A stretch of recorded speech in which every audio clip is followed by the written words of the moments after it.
আজ আমরা কথা বলবো প্রাচীন ইজিপ্টের রহস্যময় মমি নিয়ে। সে ব্যাপারে কি কি জানো? হাজার হাজার বছর আগে ফারাওদের মৃত্যুর পর তাদের দেহ সংরক্ষণ করা হতো, যেন পরকালে তারা আবার জীবিত হতে পারে।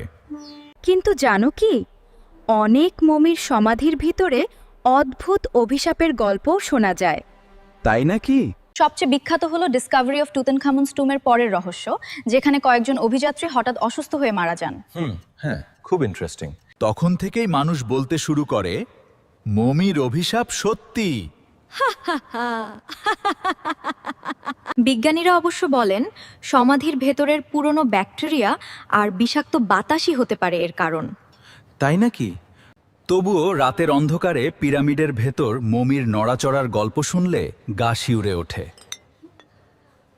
ভাবো তো, হাজার বছর আগের কোনো রাজা এখনো নিজের রহস্য পাহারা দিচ্ছে। তাই নাকি? কি বলো? খুব সম্ভব। তাই মমি শুধু ইতিহাস নয়, এটা ভয় আর কৌতূহলের এক অদ্ভুত মিশ্রণ। এখন আরও রহস্যময় গ্রেট পিরামিড অফ গিজা নিয়ে কিছু কথা বলবো, যা শুনলে তোমাদের অবাক লাগবে। বলা হয় এই পিরামিড এত নিখুঁতভাবে তৈরি যে আধুনিক প্রযুক্তিও অবাক হয়ে যায়।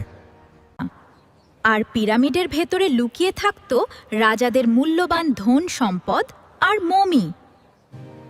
প্রাচীন ইজিপ্টের মানুষ বিশ্বাস করত মৃত্যুর পরও আত্মার নতুন জীবন শুরু হয়। তাই মমির সঙ্গে রাখা হতো খাবার, গয়না, এমনকি সোনার মুখোশও। শুনেছি কিছু গোপন কক্ষ আজও পুরোপুরি আবিষ্কার করা যায়নি। আমিও শুনেছি। বিজ্ঞানীরা এখনো স্ক্যান করে পিরামিডের ভেতরের লুকানো পথ খুঁজছেন। ভাবো তো, হাজার বছর ধরে বন্ধ থাকা দরজার ওপাশে কি রহস্য লুকিয়ে আছে।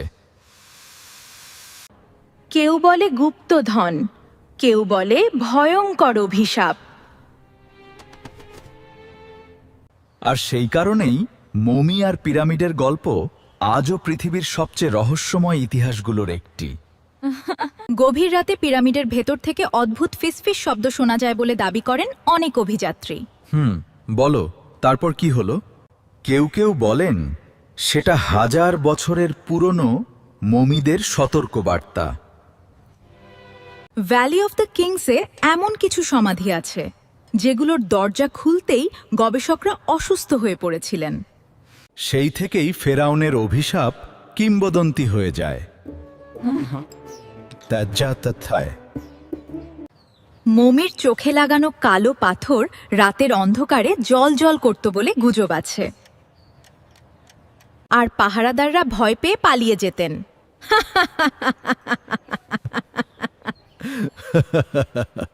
মিশরের পুরোহিতরা নাকি গোপন মন্ত্র পড়ে মৃতদেহ সংরক্ষণ করতেন। সে তো ঠিকই, কিন্তু সে তো আরো কত যুগ আগের কথা। সেই মন্ত্র আজও পুরোপুরি কেউ জানতে পারেনি।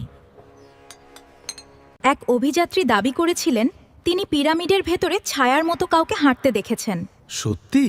সেটা তো খুব ভয়ের কথা।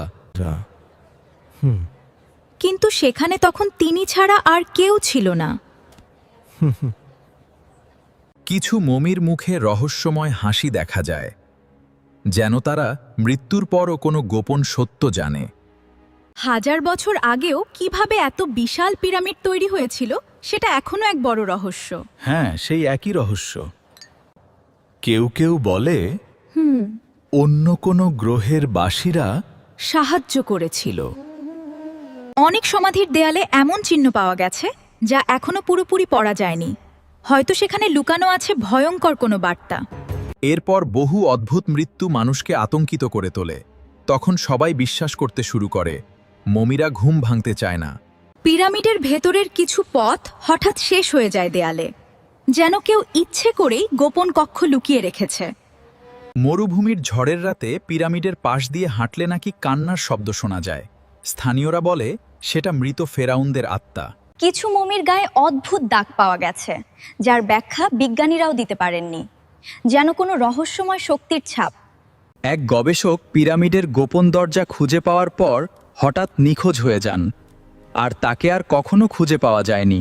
বলা হয় কিছু সমাধিতে ঢুকলেই কম্পাস কাজ করা বন্ধ করে দেয়, যেন ভেতরে কোনো অদ্ভুত শক্তি লুকিয়েছে। প্রাচীন মমির কফিন খুলতেই ঘরের বাতাস হঠাৎ ঠান্ডা হয়ে গিয়েছিল। উপস্থিত সবাই তখন ভয় পেয়ে যায়। অনেক মমির সঙ্গে রহস্যময় কালো বিড়ালের মূর্তিও পাওয়া গেছে, কারণ বিড়ালকে তারা অতিপ্রাকৃত শক্তির রক্ষক মনে করত। কিছু দেয়ালচিত্রে দেখা যায় আকাশ থেকে আগুনের মতো কিছু নেমে আসছে। ইতিহাসবিদরা এখনও এর মানে খুঁজে চলেছেন। রাতে পিরামিডের চূড়ায় ছায়ামূর্তি দেখা গেছে বলে দাবি করেন পর্যটকেরা, কিন্তু কাছে গেলে সবকিছু অদৃশ্য হয়ে যায়। মমির কফিনে লেখা ছিল, যে আমাকে জাগাবে তার ওপর নেমে আসবে অন্ধকার। এই লেখাই বহু অভিযাত্রীকে আতঙ্কিত করে তুলেছিল। হাজার বছরের রহস্য এখনো লুকিয়ে আছে পিরামিডের